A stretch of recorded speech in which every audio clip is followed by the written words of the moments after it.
الحمد للہ وکفا والصلاة والسلام علی عباده الذین اصطفى خصوصاً علی افضلهم وخاتم النبیین محمد الامین وعلی آلہ وصحبہ اجمعین. اما بعد فقد قال اللہ تبارک وتعالی کما ورد فی سورة الحدید: اعوذ باللہ من الشیطان الرجیم بسم اللہ الرحمن الرحیم. سبح للہ ما فی السماوات والارض وهو العزیز الحکیم.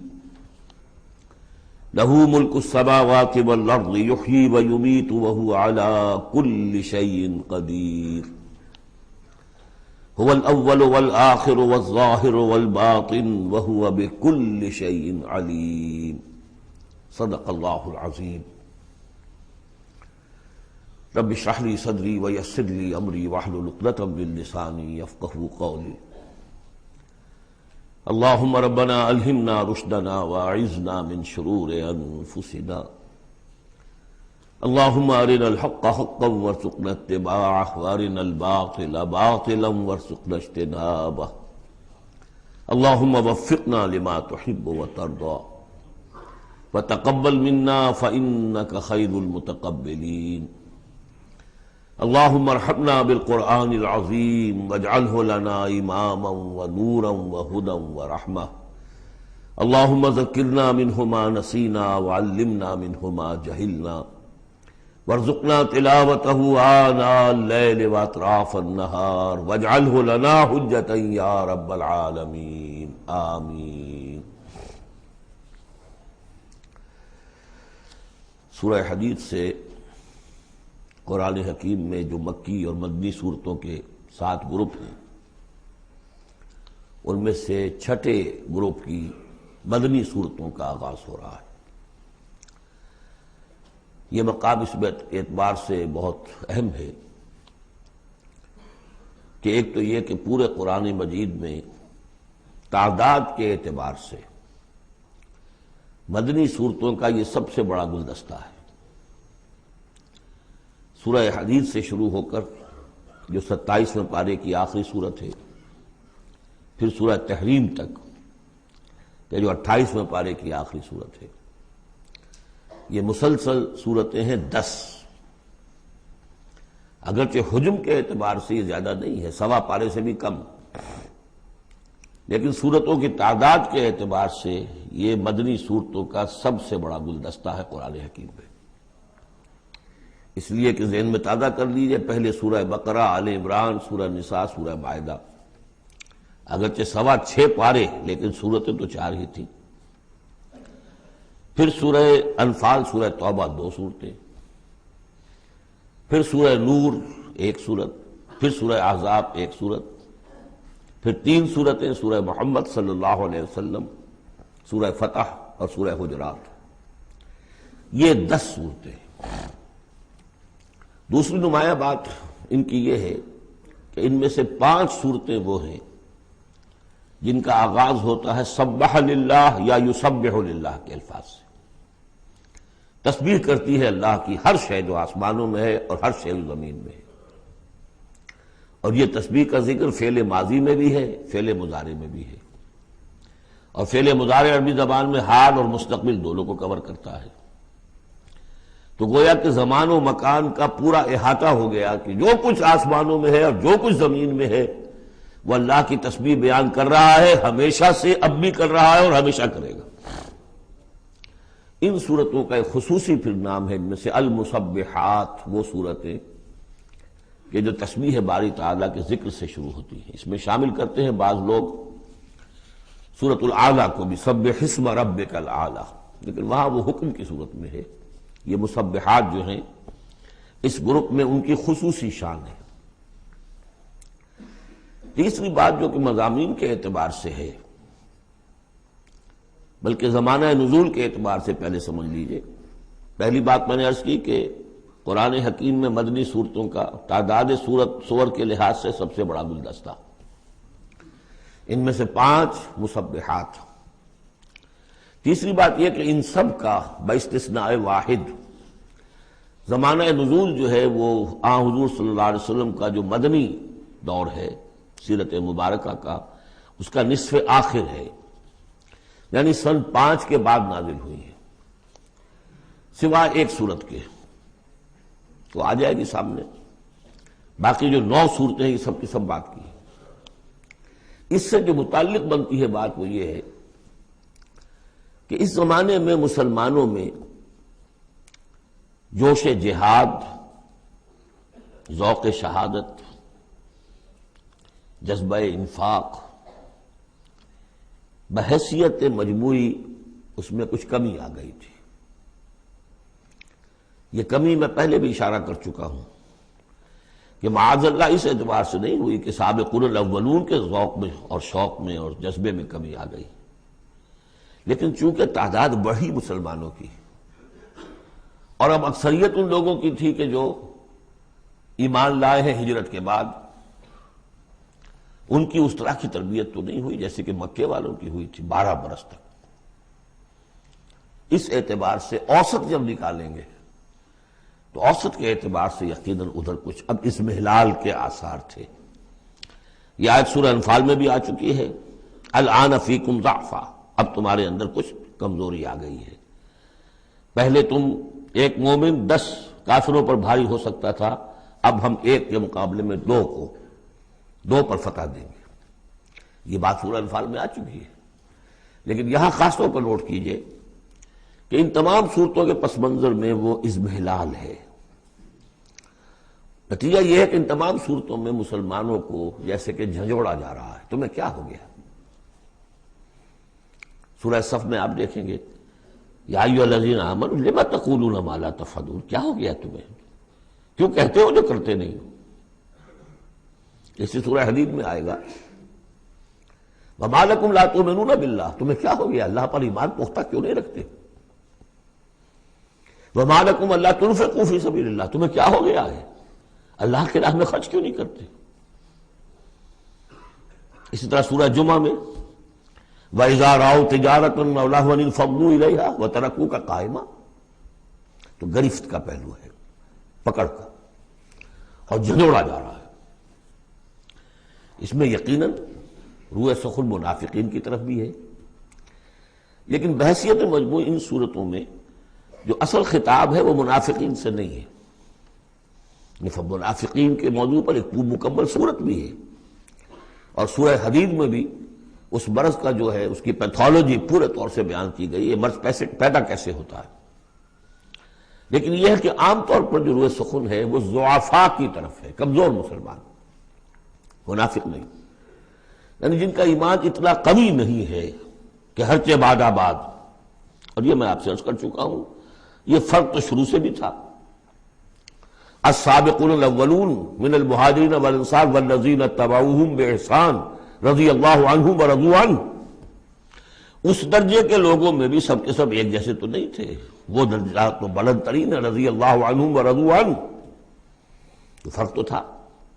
اور اگر حفظ مراتب نہ کنی زندگی، تو ان درجات کا جب تک کہ آپ لحاظ نہ رکھیں اور نہ سمجھیں تو بات سمجھ میں نہیں آئے گی۔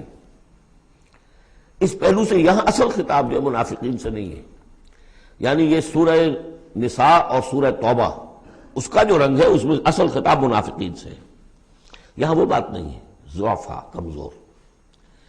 اس اعتبار سے آج کے مسلمانوں کے لیے اہم ترین حصہ قرآن حکیم کا یہ 10 صورتیں ہیں۔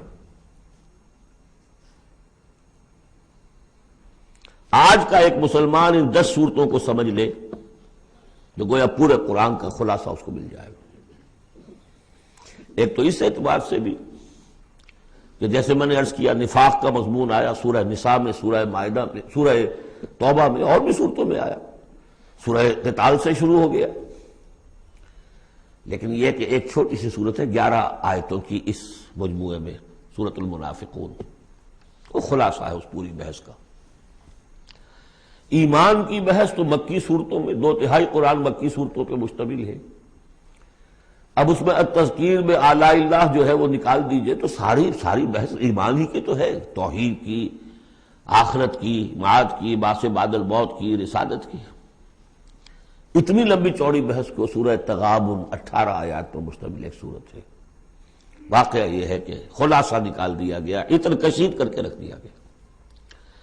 تو ایک تو اس اعتبار سے بھی کہ اگر ان صورتوں کو سمجھ لیا جائے تو پورے قرآن کا خلاصہ سمجھ لیجئے کہ ان میں موجود ہے. سوا پارہ ہے، سوا پارے سے بھی کم ہے. اور دوسرے اس اعتبار سے کہ آج جو ہم مسلمان ہیں تو ہم تو در حقیقت نسلی مسلمان ہیں کہ ہم چونکہ بائی ایکسیڈنٹ آف برتھ، ایک حادثہ ہے یہ، ہمارے لیے اس میں کوئی فیصلہ تو نہیں تھا کہ ہم مسلمان ماں باپ کے گھر پیدا ہوں گے. اس بات نن آف اوور چوائس. اللہ نے ہمیں پیدا کر دیا مسلمان ماں باپ کے گھر، تو ہم نے اللہ، رسول، آخرت، نماز، روزہ یہ بچپن ہی سے سیکھ لیا. لیکن وہ ایمان، قلبی یقین والا ایمان، وہ تو شاذ ہی کسی کو نصیب ہوتا ہے. نون اب اس کو چراغ رخ زیبا لے کر. لہذا ہماری عظیم اکثریت اس وقت منافق بھی نہیں ہے. ہم دھوکہ دینے کے لیے تو نہیں ایمان لائے ہم، الحمدللہ منافق اس معنی میں نہیں ہے. تو ہماری عظیم اکثریت جو ہے وہ اس کیٹیگری میں فال کرتی ہے جو سورہ حجرات میں ہم پڑھ آئے ہیں. قالت الاعراب آمنا قل لم تؤمنوا ولكن قولوا اسلمنا ولما يدخل الايمان في قلوبكم. اور وہاں میں بتا چکا وہ منافقین کا تذکرہ نہیں ہے، اس لیے کہ آگے فرما دیا وَإِن تُطِيعُوا اللَّهَ وَرَسُولَهُ لَا يَلِدْكُم مِّنْ أَعْمَالِكُم شَيْئًا. حالانکہ بہت بڑے علماء بھی اس مغالطے میں مبتلا ہو گئے. منافقین کا تذکرہ وہ نہیں ہے.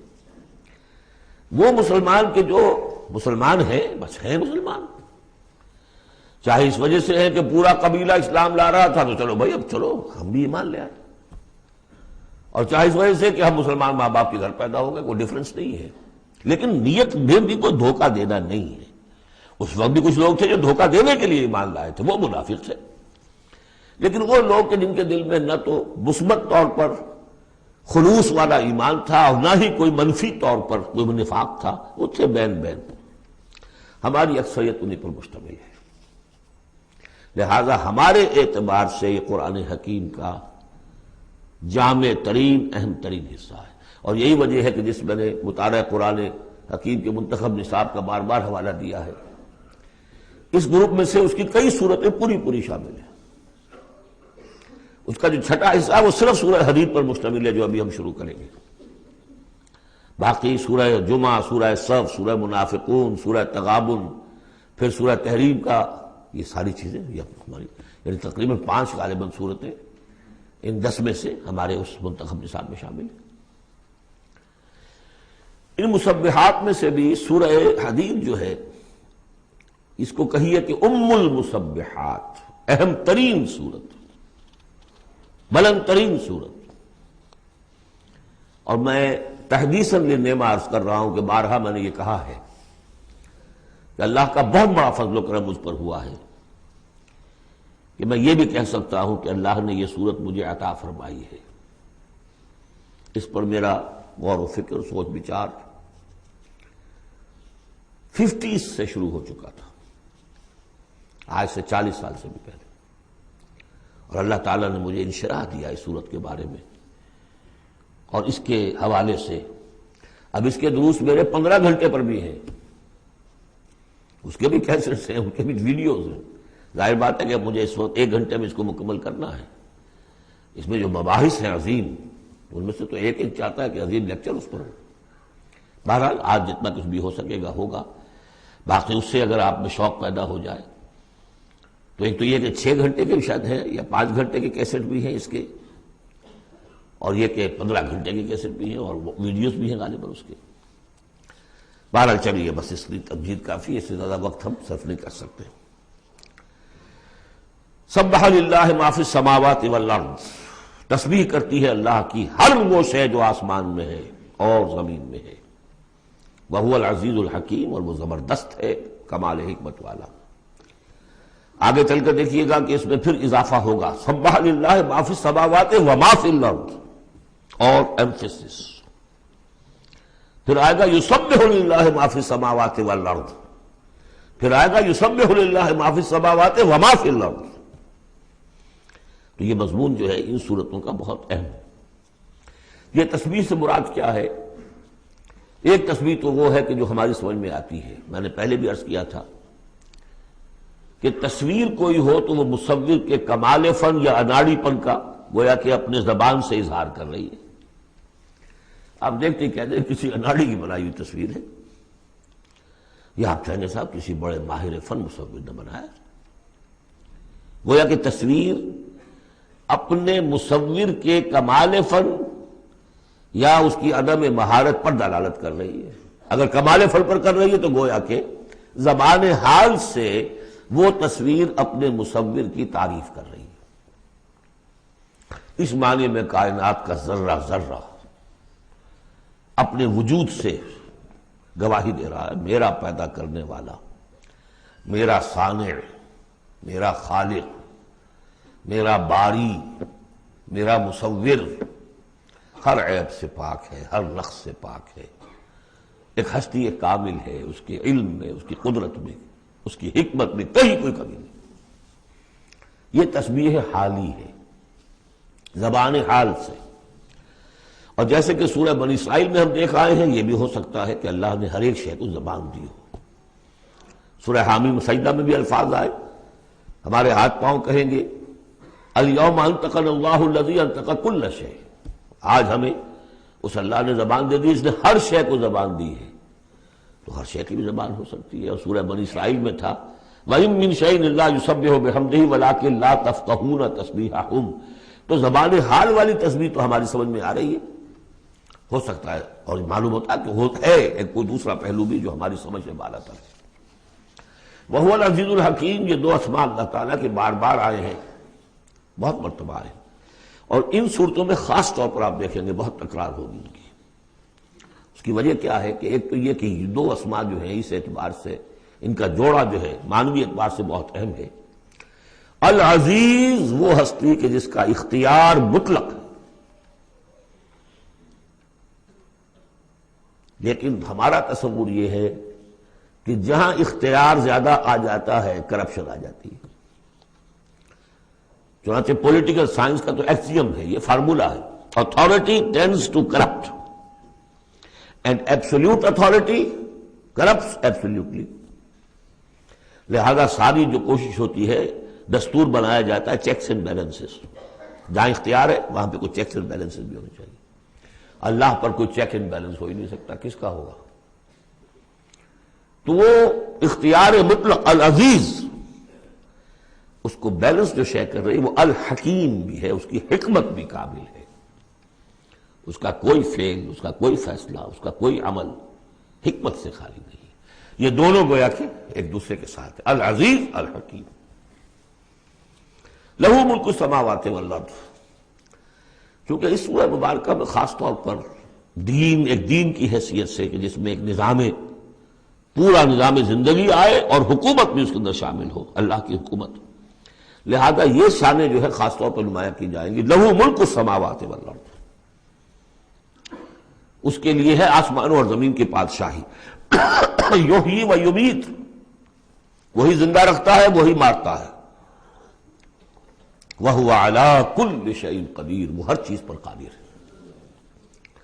اس سورہ مبارکہ کی پہلی 6 آیات میں اللہ تعالیٰ کے اسماء و صفات کا جو ذکر ہو رہا ہے وہ پورے قرآن میں اس اعتبار سے منفرد ہے کہ بلند ترین سطح پر انتہائی جامعیت کے ساتھ فلسفے اور منطق کی بلند ترین سطح پر ہے، لیکن میرے پاس وقت نہیں ہے کہ میں تفصیل میں جا سکوں۔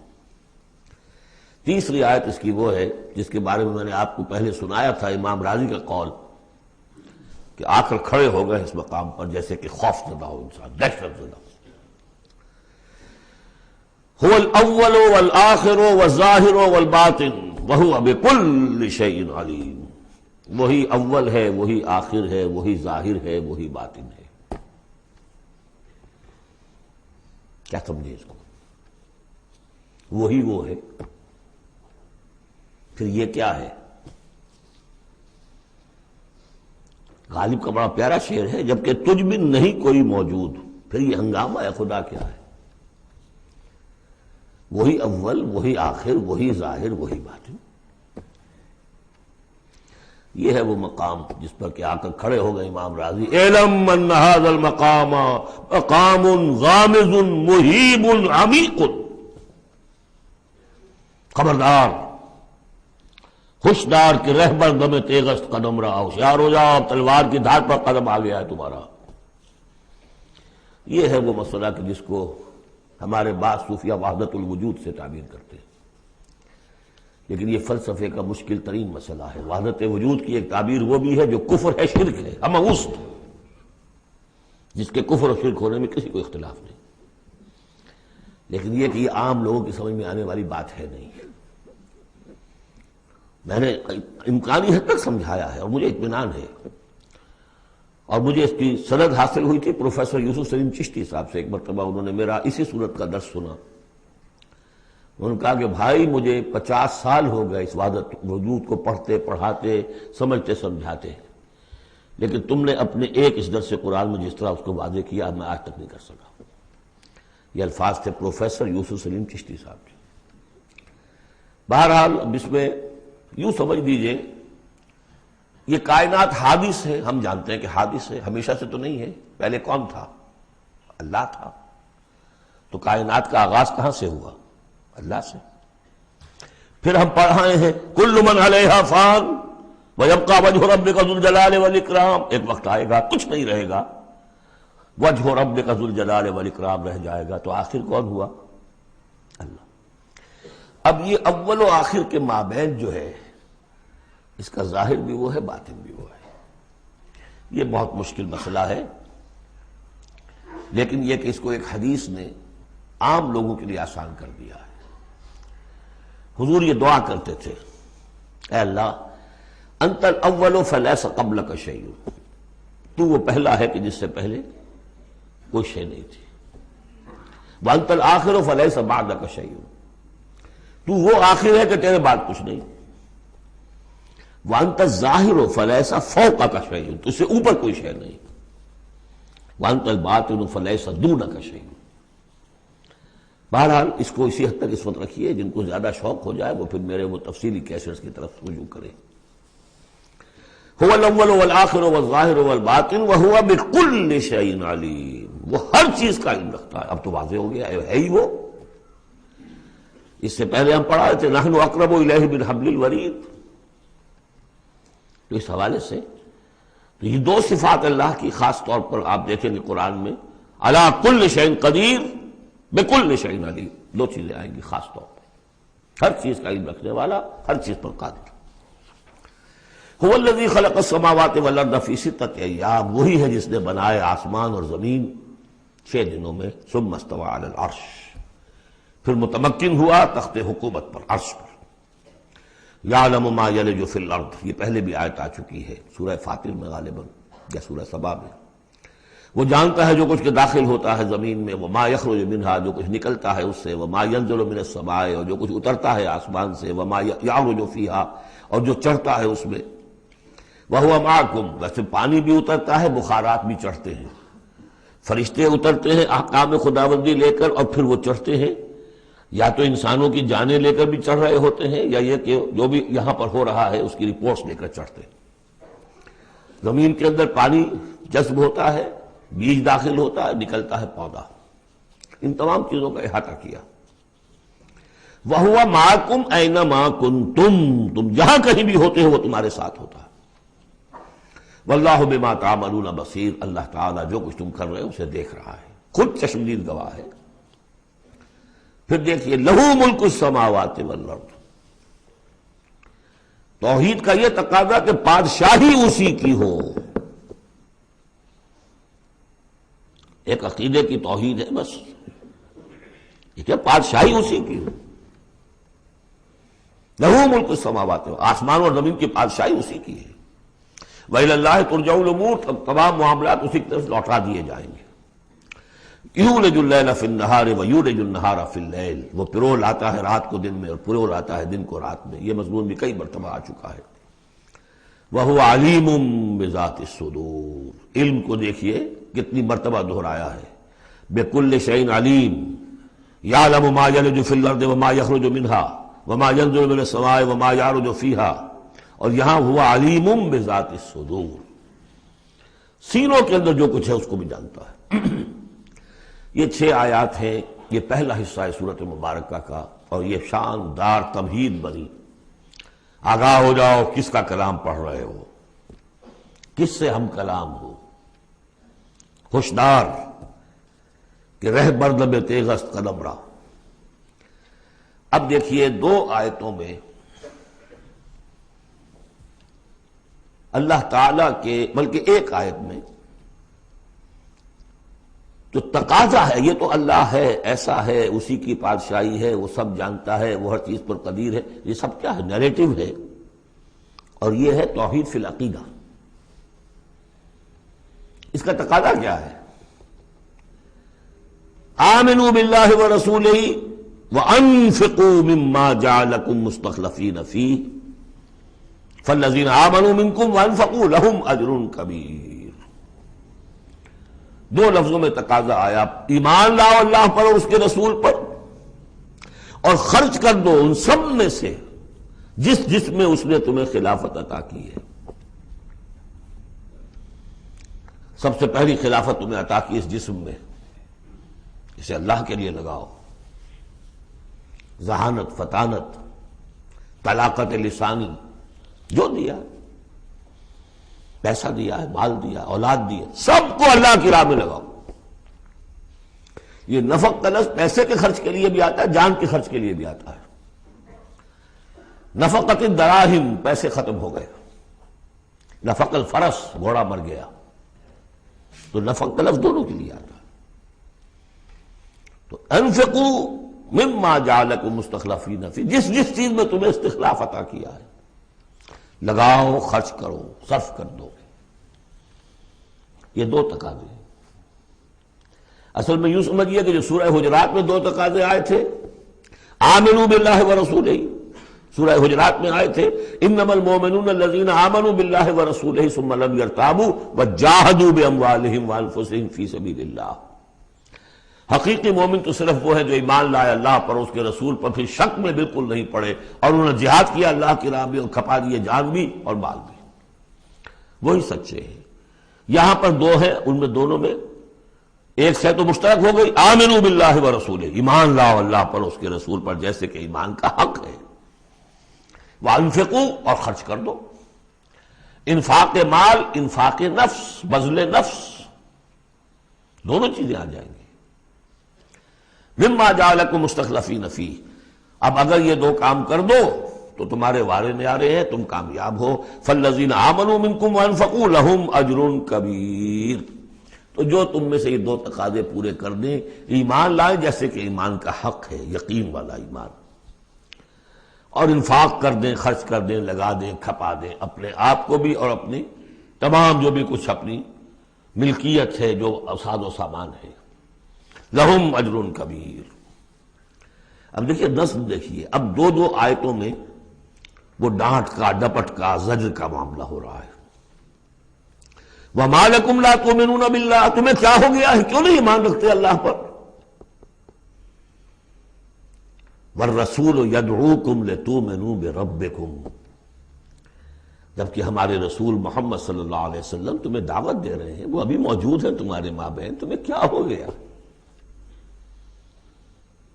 وہ تمہیں دعوت دے رہے ہیں کہ تم ایمان رکھو اپنے رب پر۔ وَقَدْ أَخَذَ مِيثَاقَكُمْ، اور دیکھو تم سے عہد لے چکا ہے تمہارا رب۔ اگر تم ایمان کا دعویٰ کرتے ہو تو عہد در عہد، ایک عہد تو تم لے کر آئے تھے، کر کے آئے تھے، أَلَسْتُ بِرَبِّكُمْ قَالُوا بَلَىٰ، پھر ایک عہد تم نے کیا سَمِعْنَا وَأَطَعْنَا، پھر تم نے عہد کیا ان اللہ اشترى من المؤمنین انفسهم واموالهم بان لهم الجنہ، بیع و شرح ہو چکی ہے۔ وقد اخذ میثاقکم، وہ تم سے عہد لے چکا ہے، ان کنتم مؤمنین، اگر تم حقیقتا مومن ہو، دعویٰ تو کر رہے ہو ایمان کا۔ ساتھ ہی اب راستہ بتا دیا، اگر تم اپنی گریبان میں جھانکو اور محسوس کرو کہ وہ یقین والا ایمان تو نہیں ہے، اندر تو کچھ خلاصہ ہے، اللہ کرے کہ ہمیں اس کا احساس ہو جائے، اپنی گریبانوں میں جھانکیں۔ اسلام تو ہے، اللہ کا شکر ہے، جو یہاں آئے ہوئے ہیں، دور دور سے آئے ہوئے ہیں، تو اسلام تو ہے، روزہ نماز تو ہے، لیکن اپنے اندر جھانکے وہ ایمان، یقین والا ایمان۔ اگر احساس ہو جائے کہ نہیں ہے تو معلوم ہونا چاہیے کہاں سے ملے گا یہ۔ هو الذی ينزل على عبده آیات بینات لیخرجکم من الظلمات الى النور، وہی تو ہے جو اپنے رب، اپنے بندے پر صلی اللہ علیہ وسلم یہ آیات بینات نازل کر رہا ہے تاکہ نکالے تمہیں اندھیروں سے روشنی کی طرف۔ گویا کہ ایمان حقیقی، یقین والے ایمان کا منبع، سرچشمہ، اس کی سورس یہ ہے اللہ کی کتاب۔ اسے پڑھو، سمجھ کر پڑھو، تدبر کرو، غور و فکر کرو، محسوس کرو گے کہ تمہارے اندر ایک ہلچل ہے، تمہاری فطرت کے تار، یہ قرآن چھیڑے گا انہیں۔ نغمے بیتاب ہے تاروں سے نکلنے کے لیے، ایک ذرا چھیڑ تو دے زخمہ مضراب حیات، اور اس سے خود تمہارے اندر سے ابھر کر ایمان اندر سے ابھرے گا۔ تمہارے اندر ہے، سویا ہوا ہے، تمہاری روح میں ہے، ڈورمنٹ ہے، صرف ایکٹیویٹ کرنے کی بات ہے، اور یہ آیات قرآنیہ انہیں ایکٹیویٹ کرتی ہیں۔ هو الذی ينزل على عبده آیات بینات لیخرجکم من الظلمات الى النور وان اللہ بکم لرؤوف رحیم، اور یقیناً اللہ تمہارے حق میں بہت رؤوف اور رحیم ہے۔ اب آپ نے دیکھ لیا سورس جو ہے اس ایمان کا وہ کیا ہے، قرآن۔ سورہ شورى میں ہم دیکھ آئے ہیں خود حضور کو کہاں سے ملا، وَكَذَلِكَ أَوْحَيْنَا إِلَيْكَ رُوحًا مِّنْ أَمْرِنَا مَا كُنْتَ تَدْرِي مَا الْكِتَابُ وَلَا الْإِيمَانُ وَلَكِنْ جَعَلْنَاهُ نُورًا نَهْدِي بِهِ مَن نَّشَاءُ مِنْ عِبَادِنَا۔ اے نبی، آپ کو تو معلوم نہیں تھا کتاب کسے کہتے ہیں، شریعت کسے کہتے ہیں، نہ آپ تورات سے واقف، نہ آپ انجیل سے واقف، آپ تو مکے کے امیین میں سے تھے۔ ایمان کسے کہتے ہیں؟ وَلَكِنْ جَعَلْنَاهُ، اس قرآن کو ہم نے نور بنا کر آپ پر اتارا ہے۔ وہ ایمان جو ہے اب آپ کا باطن اس سے جگمگا اٹھا ہے، اب آپ جو ہے گویا کہ اب روشنی کا مینار ہیں، اب آپ ہدایت دیں گے سیدھے راستے کی طرف۔ اسی کو مولانا ظفر علی خان نے کہا ہے بہت خوبصورتی لیکن بہت سادگی سے، وہ جنس نہیں ایمان جسے لے آئیں دکانیں فلسفہ سے، ڈھونڈے سے ملے گی عاقل کو یہ قرآن کے سپاہوں۔ اچھا، ایک بات تو ہو گئی کہ تم ایمان کیوں نہیں، تمہارا پختہ کیوں نہیں ہے، یہ دلمل یقین ایمان کیوں لیے پھر رہے ہو، یہ شکوک و شبہات کے کانٹے جس میں چبھے ہوئے ہیں اس ایمان کے ساتھ گزارا کیوں کر رہے ہو؟ اگر اس میں کمی ہے تو پہلے اس کمی کو پورا کرو، چھوڑ دو دھندے، کچھ دن نکال لو، ایک سال نکال لو اپنی زندگی میں سے کہ کم سے کم اتنی عربی سیکھ لیں کہ یہ قرآن ہمارے دلوں کے تاروں کو چھیڑ سکے۔ وہ اسی وقت ہوگا تیرے ضمیر پہ جب تک نہ ہو نزول کتاب، گرہ کشا ہے نہ راضی نہ صاحب کشاف۔ انسپیریشن قرآن سے، ترجمے سے نہیں مل سکتی، ناممکن ہے۔ مفہوم سمجھ لیں گے، دماغ میں کچھ چیزیں آ جائیں گی، لیکن وہ جو قلب کو متحرک کرنا ہے، اس کو انسپائر کرنا ہے، وہ اسی وقت ہوگا۔ اب دوسری ڈانٹ، وَمَا لَكُمْ أَلَّا تُنْفِقُوا فِي سَبِيلِ اللَّهِ، تمہیں کیا ہو گیا خرچ کیوں نہیں کرتے اللہ کی راہ میں؟ وَلِلَّهِ مِيرَاثُ السَّمَاوَاتِ وَالْأَرْضِ، آسمان اور زمین کی ساری وراثت تو بالآخر اللہ ہی کے لیے رہ جائے گی، تمہارے پاس رہ جائیں گے یہ محل، یہ کوٹھیاں، یہ فیکٹریاں، تم آج ہو کل نہیں ہوگے، جو اگلے ہوں گے وہ بھی پھر نہیں ہوں گے، کائنات تو اسی کی ہے، وارث وہی ہے، الوارث وہی تو ہے، اور تم سینت سینت کے رکھ رہے ہو۔ وَمَا لَكُمْ أَلَّا تُنْفِقُوا فِي سَبِيلِ اللَّهِ، اور انفاق میں نوٹ کر لیجیے، میں بتا چکا ہوں کہ انفاق کے اندر انفاق مال بھی ہے، انفاق نفس بھی ہے، بذل نفس، جان کھپانا، وہ واضح ہو جائے گا۔ وَلِلَّهِ مِيرَاثُ السَّمَاوَاتِ وَالْأَرْضِ لَا يَسْتَوِي مِنْكُمْ مَنْ أَنْفَقَ مِنْ قَبْلِ الْفَتْحِ وَقَاتَلَ، برابر نہیں ہے تم میں سے وہ جنہوں نے انفاق کیا اور قتال کیا فتح سے پہلے، قتال آ گیا، جان کھپانے کے لیے میدان میں آئے۔ انفاق جو کہا تھا آیت نمبر 7 میں، وہ صرف مال کا نہیں، جان کا بھی ہے، اور انفاق جان جو ہے اس کا سب سے بڑا موقع کیا ہے؟ جنگ، جہاں آپ نقد جان ہتھیلی پر رکھ کر حاضر ہوتے. وہ تو اگر جان بچ جائے تو گویا کہ بونس ہے، ورنہ جو جاتا ہے جنگ میں وہ پورا رسک لے کر جاتا ہے. اب یہاں بات یہ بتائی گئی کہ جو فتح سے پہلے ایمان لائے تھے جبکہ اسلام کمزور تھا، اور انہوں نے قتال کیا اس وقت جبکہ مسلمانوں کی طاقت بہت کم تھی، ان کا درجہ اولئک اعظم درجۃ من الذین آمنوا من الذین انفقوا من بعد وقاتلوا، ان کا بہت اونچا درجہ ہے، بہت عظیم درجہ ہے ان لوگوں کے مقابلے میں کہ جنہوں نے انفاق کیا اور قتال کیا فتح کے بعد. وَكُلًّا وَعَدَ اللَّهُ الْحُسْنَى. اب فتح کے بعد سے صاف ظاہر ہو رہا ہے کہ یہ صورت کم سے کم سن 6 کے بعد نازل ہوئی ہے، اس لیے کہ فتح تو پہلی جو ہے وہ سن 6 میں صلح حدیبیہ کی شکل میں حاصل ہوئی ہے، اِنَّا فَتَحْنَا لَكَ فَتْحًا مُبِينًا. اور پھر جو ظاہری فتح تھی وہ تو فتح مکہ ہے، وہ سن 8 میں ہے.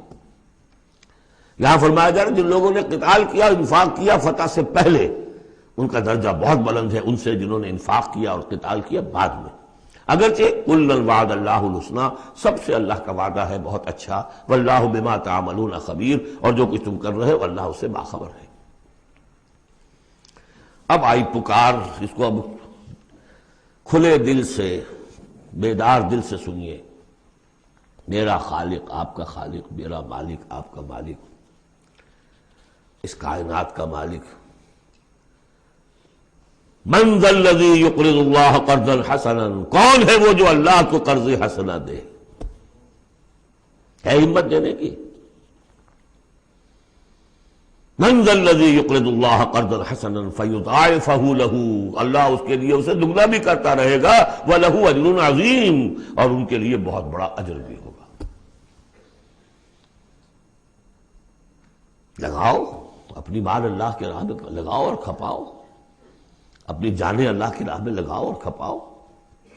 اور جان لیجئے کہ جان کا کھپنا اور مال کا کھپنا ایک یہ کہ شہادت یا موت سے پہلے تو برابر چیز ہے. آپ اپنی جان کی قوت، صلاحیت، ذہانت، فطانت یہ خرچ کرتے ہیں تو مال کماتے ہیں نا. اور مال آپ کے پاس ہو تو آپ جس کو چاہیں امپلائے کر لیں.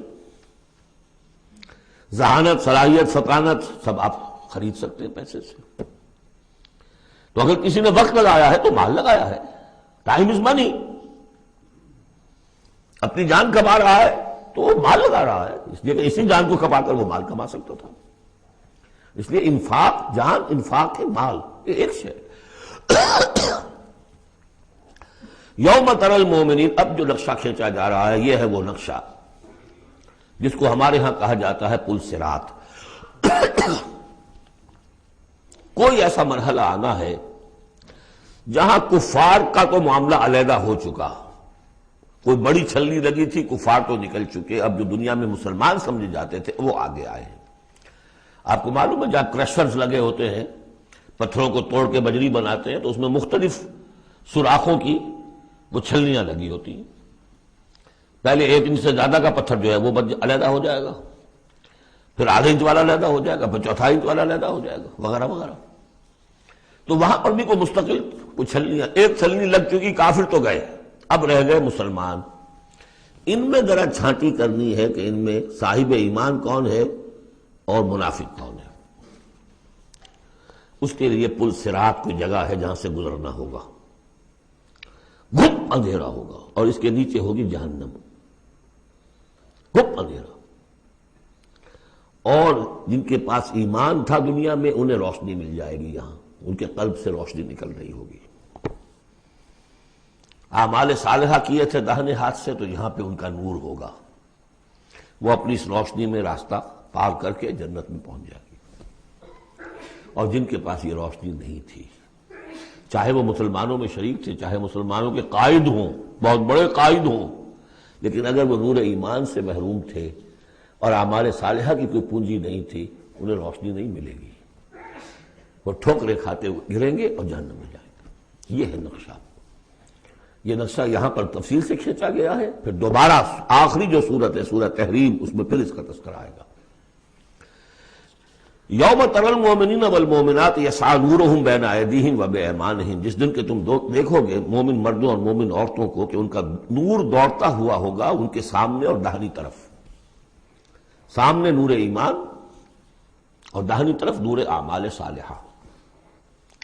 بشراکم الیوم جنات تجری من تحتہا الانہار خالدین فیہا، ان سے کہا جائے گا آج تمہارے لیے بشارت ہے ان جنتوں کی جن کے نیچے نہریں بہہ رہی ہیں اور تم رہو گے اس میں ہمیشہ ہمیشہ، ذالک هو الفوز العظیم، یقیناً یہی بہت بڑی کامیابی ہے۔ یوم یقول المنافقون والمنافقات، جس دن کے کہیں گے منافق مرد اور منافق عورتیں، للذین آمنوا، ان اہل ایمان سے، انظرونا، ذرا ٹھہرو، ہمارا انتظار کرو، نقتبس من نورکم، تمہاری روشنی سے ہم بھی فائدہ اٹھا لیں۔ ہمارے پاس تو کوئی نور ہے نہیں، دیکھیے انتہائی دھوپ اندھیرا ہو، کہیں جنگل میں سے گزرنا ہو اور پگڈنڈی ہو، اس پر آپ چل رہے ہو، جس کے پاس ٹارچ ہے وہ تو گویا کہ بادشاہ ہے اس وقت، اور وہ تیز تیز قدم اٹھا رہا ہے، پیچھے والا کہتے ہیں کہ بھائی ٹھہرو بھیا، تمہارے پاس تو ٹارچ ہے، ہمیں بھی ساتھ لے کے چلو، وہی نقشہ ہے۔ انظرونا، ہمیں مہلت دو، انتظار کرو ہمارا، ذرا ٹھہرو، کہاں بڑھے چلے جا رہے ہو؟ اقتبس من نورکم، یہی وہ لفظ اقتباس، قبس کہتے ہیں چنگاری کو، کسی چولہے میں سے چنگاری لا کر اپنے چولہے میں آگ جلا دینا، ہم تمہارے اس نور سے فائدہ اٹھا لیں۔ قیل ارجعوا وراءکم فالتمسوا نورا، کہا جائے گا لوٹ جاؤ پیچھے کی طرف اور تلاش کرو نور۔ یہ نور یہاں نہیں ملا، دنیا سے کما کر لایا گیا ہے۔ یہاں قیلہ کہا گیا، قالو نہیں کہا گیا۔ اہل ایمان کی شرافت اور مروت سے یہ بعید ہے کہ وہ یہ جواب دے، کوئی کہنے والا ہوگا اللہ کا فرشتہ، قیلہ کہا جائے گا، قیل ارجعوا وراءکم، لوٹ جاؤ پیچھے کی طرف، فالتمسوا نورا، اگر ہو سکتا جاؤ دوبارہ دنیا کے اندر، وہاں جا کر ایمان اور عمل صالح کی کمائی کر کے لاؤ تو یہ نور ہوگا۔ فَضُرِبَ بَيْنَهُمْ بِسُورٍ لَهُ بَابٌ، اور اتنے عرصے میں ان کے درمیان ایک فصیل حائل کر دی جائے گی جس میں ایک دروازہ ہوگا، باطنہ فیہ الرحمہ، اس فصیل کے اندر کی طرف رحمت ہوگی، وظاہرہ من قبلہ العذاب، اور اس کے باہر کی طرف عذاب الہی کا نزول شروع ہو جائے گا۔ یہ چھلنی ہے جو اہل ایمان اور منافقین کے درمیان لگائی جائے گی۔ اب اس اعتبار سے اگلی دو آیتیں جو ہیں قرآن مجید کا اہم ترین مقام ہے کہ یہ پیتھولوجی کیسے ڈیولپ ہوتی ہے، نفاق کیسے آتا۔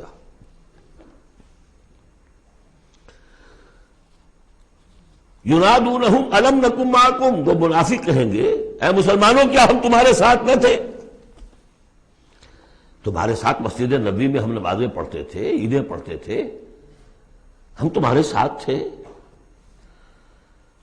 الم نکن معکم، کیا ہم تمہارے ساتھ نہ تھے؟ قالوا بلا، اب وہ کہیں گے ہاں تھے تو ہمارے ساتھ کیوں نہیں تھے؟ ولکنکم فتنتم انفسکم، تم نے اپنے آپ کو فتنے میں ڈالا۔ فتنہ کیا ہے؟ انما اموالکم واولادکم فتنہ، مال اور اولاد سے ضرورت سے زیادہ محبت، اگر اللہ اور اس کے رسول اور اس کی راہ میں جہاد سے زیادہ محبت ہے اہل و عیال سے اور مال سے، تم نے اپنے آپ کو اپنے ہاتھوں فتنے میں ڈال دیا۔ یہاں ذرا وہ آیت اب یاد کر لیجئے جو سورہ توبہ میں ہم پڑھا ہے، آیت نمبر 24، قل ان کان آباؤکم وابناؤکم واخوانکم وازواجکم وعشیرتکم واموال اقترفتموها وتجارۃ تخشون کسادها ومساکن ترضونها احب الیکم من اللہ ورسولہ وجہاد فی سبیلہ فتربصوا حتی یأتی اللہ بامرہ واللہ لا یہدی القوم الفاسقین۔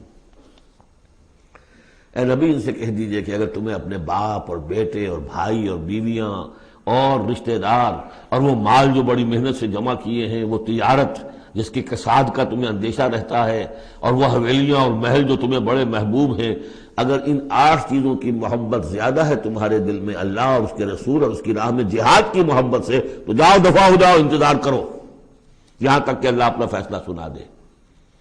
یہ ترازو کس نے ٹلٹ کی ادھر؟ یہ 8 والا پلڑا کیوں ہوا نیچے؟ کیوں نہیں یہ 3 والا نیچے گیا؟ یہ تمہارا فیصلہ ہے، اٹ واز یور چوائس، لہذا فتنتم انفسکم، تم نے خود اپنے آپ کو فتنے میں ڈالا، اور یہ فتنے میں جب ڈالا وَتَرَبَّصْتُمْ، نتیجہ تربص نکلا، وہی جو آیت ختم ہوئی آیت نمبر 24 سورہ توبہ کی، فَتَرَبَّصُوا، گو مگو میں آدمی مبتلا ہو جاتا ہے، چلوں نہ چلوں، بڑھوں نہ بڑھوں، قدم بڑھاتا ہوں تو یہ خطرات آتے ہیں، یہ مصیبتیں آتی ہیں، رک جاتا ہوں تو باز پرس ہوتی ہے، پوچھا جائے گا، اچھا چلو جھوٹ بول کے جان بچا لوں گا، اس سے آگے بڑھنا شروع ہوتا ہے بس۔ وَلَٰكِنَّكُمْ فَتَنْتُمْ أَنفُسَكُمْ وَتَرَبَّصْتُمْ وَارْتَبْتُمْ، اور پھر ایک مرحلہ آتا ہے کہ وہ ایمان کی تھوڑی بہت پونجی جو تھی اس میں ریب اور شکوک و شبہات کے کانٹے چبھنے شروع ہو جاتے ہیں، کیا پتہ ہوگی بھی کہ نہیں آخرت، یہ دنیا نقد ہے، اس کی لذت نقد، اس کی کلفت نقد، اس کا عیش نقد، اس کی تکلیف نقد، پتہ نہیں دنیا ہوگی بھی کہ نہیں، آخرت ہوگی کہ نہیں ہوگی، پھر شکوک و شبہات آئیں گے۔ آخری بات، وغرتکم الامانی، پھر تمہیں دھوکہ دیا مزید تمہاری خواہشات نے، اللہ بڑا بخشنے والا ہے، اللہ پالن ہار ہے، اللہ بخشن ہار ہے، ہم کچھ بھی کریں آخر تیرے محبوب کی امت میں ہیں، we are the chosen people of the Lord. غرتکم الامانی، کبھی خیال ہوتا بھی ہے تو یہ تھپکیاں دے دے کر یہ امانی جو ہے یہ سلا دیتی ہے۔ وغرکم باللہ الغرور حتی جاء امر اللہ، یہاں تک کہ اللہ کا فیصلہ آ گیا، وغرکم باللہ الغرور، اور تمہیں خوب دھوکہ دیا اللہ کے نام پر اس دھوکے باز نے، شیطان لعین نے۔ یہ سورہ لقمان میں آ چکا ہے، فلا یغرنکم الحیات الدنیا ولا یغرنکم باللہ الغرور۔ یہ ہے سٹیجز، دنیا، مال، اسباب، اولاد، کاروبار، ان چیزوں میں اتنا انہماک کہ اللہ اور اس کا رسول اور اللہ کی راہ میں جہاد کی جو محبت ہے وہ کمتر ہو جائے، یہ نقطہ آغاز ہے۔ یہاں سے تربص، تربص سے ریب و شکوک، اور ریب و شکوک سے آگے نفاق۔ فَالْيَوْمَ لَا يُؤْخَذُ مِنْكُمْ فِدْيَةٌ وَلَا مِنَ الَّذِينَ كَفَرُوا، تو آج نہ تم سے کوئی فدیہ قبول کیا جائے گا اور نہ کافروں سے۔ اشارہ کر دیا گیا دنیا میں تم مسلمانوں کے ساتھ تھے، یہاں تمہارا حشر اب کافروں کے ساتھ ہے۔ یہی نفاق کی حقیقت ہے۔ منافق دنیا میں مسلمان شمار ہوتا ہے، قانون میں مسلمان ہے، آخرت میں جا کر پردہ کھلے گا کہ ایمان کی حقیقت تو تھی ہی نہیں، یہ تو ایک عقیدہ تھا، لیے پھرتا تھا، ایک ڈوگما تھا، دل میں وہ بات نہیں تھی۔ وَلَمَّا يَدْخُلِ الْإِيمَانُ فِي قُلُوبِكُمْ، وہ ایمان ابھی تمہارے دلوں میں داخل نہیں ہوا تھا۔ دل کے اندر ایمان نہیں تو نور کہاں سے آ جائے گا؟ اور دل میں ایمان نہیں تو جو نیکی بھی کر رہے ہیں وہ دکھاوے کی نیکی ہے، وہ دنیا میں لوگوں کے اندر شہرت حاصل کرنے کی نیکی ہے۔ ہاں ایمان یہاں ہے تو اب نیکی جو ہے اس کے اندر نور ہے۔ فَالْيَوْمَ لَا يُؤْخَذُ مِنْكُمْ فِدْيَةٌ وَلَا مِنَ الَّذِينَ كَفَرُوا مَأْوَاكُمُ النَّارُ وَهِيَ مَوْلَاكُمْ وَبِئْسَ الْمَصِيرُ، اب تو تمہارا ٹھکانہ تو آگ ہی ہے اور وہ بہت برا ٹھکانہ ہے، وہی تمہاری مولا ہے، غم خار ہے، دم ساز ہے، کوئی اپنا شکوہ شکایت کرنی ہے، کوئی نالا و فریاد، اسی سے کہو جو کچھ کہنا ہے، بئس المصیر، اور وہ بہت برا ٹھکانہ ہے۔ اب یہ سب کچھ اگر آپ نے سن لیا تو اب یہ آپ سے ایک اور سوال اللہ تعالیٰ کر رہے ہیں، الم یعن للذین آمنوا ان تخشع قلوبہم لذکر اللہ وما نزل من الحق، کیا وقت آ نہیں گیا اہل ایمان کے لیے کہ ان کے دل جھک جائیں اللہ کی یاد میں اور اس کے سامنے کے جو حق میں سے نازل ہو چکا ہے؟ یاد ہے اس قرآن کے بارے میں سورہ بنی اسرائیل میں کیا پڑھا تھا؟ وَبِالْحَقِّ أَنزَلْنَاهُ وَبِالْحَقِّ نَزَلَ، ہم نے اس کو نازل کیا حق کے ساتھ اور یہ نازل ہوا ہے حق کے ساتھ۔ تاخیر، تعویق، یہ کر لوں وہ کر لوں، اس کے بعد بچیوں کے ہاتھ پیلے کرنے ہیں، ابھی ذرا بچوں کی تعلیم کا مسئلہ ہے، تعلیم کیا؟ دنیا کی تعلیم، میری تعلیم دنیا کی، خود ساری عمر گزار دی ہے جن کوچوں کی سیر کرتے ہوئے انہی کوچوں میں داخل کر رہے ہیں اپنی اولاد کو۔ اور ایسے ایسے لوگ بھی ہیں، ایسے ایسے ناسمجھ لوگ، کچی عمر میں برطانیہ بھیج دیا، امریکہ بھیج دیا، اور پھر روتے ہوئے آتے ہیں بچہ بگڑ گیا، بچے نے یہ کر دیا، بچہ وہ ہو گیا۔ یہ تو حال ہے۔ الم یعن للذین آمنوا ان تخشع قلوبہم لذکر اللہ وما نزل من الحق، کیا وقت آ نہیں گیا؟ کس کے منتظر ہو؟ اہل ایمان کے دل جھک جائیں اللہ کی یاد میں اور اس قرآن کے سامنے. وَلَا يَكُونُوا كَالَّذِينَ أُوتُوا الْكِتَابَ مِن قَبْلُ، نہ ہو جائیں ان لوگوں کے مانند جنہیں کتاب دی گئی تھی پہلے. فَطَالَ عَلَيْهِمُ الْأَمَدُ، تو جب ان پر ایک طویل مدت گزر گئی، فَقَسَتْ قُلُوبُهُمْ، تو ان کے دل سخت ہو گئے. یاد ہے سورہ بقرہ کی آیت، ثُمَّ قَسَتْ قُلُوبُكُمْ فَهِيَ كَالْحِجَارَةِ أَوْ أَشَدُّ قَسْوَةً، پھر پتھروں کی طرح سخت، اس سے بھی زیادہ سخت. وَكَثِيرٌ مِّنْهُمْ فَاسِقُونَ، اور ان کی اکثریت فاسقوں پر، فاجروں پر مشتمل ہے. دیکھ لو ایک راستہ وہ ہے، اب بھی نہ مڑو گے، اب بھی نہ توبہ کرو گے، اب بھی نہ باز آؤ گے، تو پھر دیکھ لو نشان عبرت کے طور پر وہ موجود ہے قوم. ثم قست قلوبکم فہی کالحجارۃ او اشد قسوہ. اعلموا، اب ساتھ ہی جہاں یہ ذرا ڈانٹ ڈپٹ کا انداز ہے، ہمت افزائی بھی، گھبراؤ نہیں. اگر تم یہ محسوس کرتے ہو کہ دل کی زمین، دل کی کھیتی ایمان کے اعتبار سے بنجر ہے، کچھ نہیں اس میں، تب بھی گھبراؤ نہیں، مایوس نہ ہو. اعلموا ان اللہ یحیی الارض بعد موتها، جان لو اللہ کہا زندہ کر دیتا ہے زمین کو اس کے مرنے کے بعد. زمین دیکھتے ہو بے آب و گیا بڑی ہوتی ہے، بنجر، بارش برستی ہے تو وہ زندہ ہو جاتی ہے. اللہ تمہارے دلوں کی کھیتی کو بھی اثر نو، ایمان کی فصل بخش سکتا ہے. مایوس نہ ہو. اعلموا ان اللہ یحیی الارض بعد موتها قد بینا لکم الآیات لعلکم تعقلون، ہم نے تو تمہارے لیے اپنی آیات خوب واضح کر دی ہیں تاکہ تم عقل سے کام لو. یعنی ہمت نہ ہارو، کوشش کرو. کھیتیاں دوبارہ اس کے اندر فصل آ جایا کرتی ہے، بارش برستی ہے، ہاں لیکن کھیتی کے اندر کچھ ہل چلانا پڑتا ہے، بیج ڈالنا پڑتا ہے، مشقت کرنی پڑتی ہے. تو یہاں بھی تمہیں ایک ہل چلانا ہوگا. وہ ہل چلانا کیا ہے؟ یہ مال کی محبت ہے کہ جو اس زمین کے اندر جس نے کہ بنجر بنا دیا ہے، اس کو ہل چلاؤ، مال کی محبت نکالو. ان المصدقین والمصدقات واقرضوا اللہ قرضا حسنا یضاعف لهم ولهم اجر کبیر. یقیناً صدقہ دینے والے مرد اور صدقہ دینے والی عورتیں اور جو اللہ کو قرض حسنا دیں. یہ میں بتا چکا ہوں سورہ بقرہ میں جب ہم پڑھ رہے تھے 2 رکوع، کہ اللہ کے لیے، دین کے لیے، اللہ کی رضا جوئی کے لیے خرچ کرنے کی 2 مدیں ہیں. ایک انسانوں میں سے غرباء، مساکین، یتیموں، بیواؤں، بیماروں، مسافروں اور مقروضوں کے لیے خرچ کرنا، وہ صدقہ ہے. اس لیے زکوٰۃ کو بھی کہا صدقات، انما الصدقات للفقراء والمساکین. یہ کہ اللہ کے دین کے لیے، اس کی دین کی نشر و اشاعت ہے، اس کے پیغام کو پھیلانا ہے، اس کی تعلیم ہے، پھر اس دین کو غالب کرنے کی جد و جہد ہے. اس کے لیے ساز و سامان چاہیے، اس کے لیے وسائل چاہیے. تو ایک ہے صدقہ، ایک ہے اللہ کے ذمہ قرض حسنہ. کیوں؟ اس لیے کہ اللہ کے دین کو غالب کرنا ہے، لہذا اس کی جد و جہد میں جو مال خرچ ہو رہا ہے اللہ اسے اپنے ذمہ قرض حسنہ کہتا ہے. یہ حل چلانا پڑے گا. مال کی محبت اس سے نکلے گی. صدقہ دو گے، اللہ کو قرض حسنہ دو گے، تو یہ جو اس نے بریک لگی ہوئی ہے، جیسے گاڑی کو بریک لگی ہوئی ہے اور آپ جو ہے ایکسلریٹر کو دبا رہے ہیں تو وہ تو لاکنگ کرے گی، وہیں کی وہیں کھڑی رہ جائے گی، چلے گی تو نہیں. کیسے چلے؟ بریک لگی ہوئی ہے.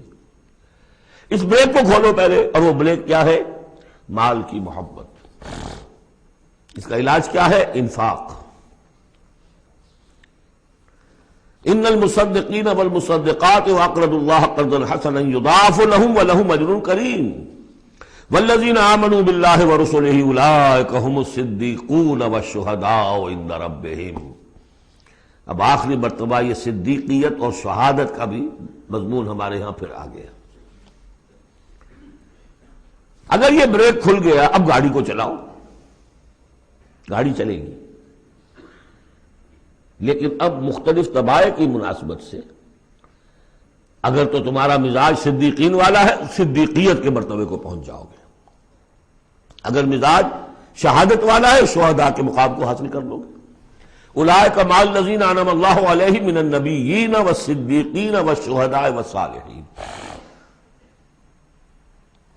بریک لگی بھی ہے تو کچھ نہیں ہوگا. مال کی بریک کھولو، گاڑی چلاؤ، جو یہ کر لیں گے والذین آمنوا باللہ ورسولہ. اب ایمان اور اللہ پر اور اس کے رسول پر ایمان کا اب یہ ایکسیلریٹر دباؤ گے تو نتیجہ کیا نکلے گا؟ اولئک ھم الصدیقون والشہداء عند ربہم. انہی میں سے صدیق ہوں گے، انہی میں سے شہداء ہوں گے ان کے رب کے پاس.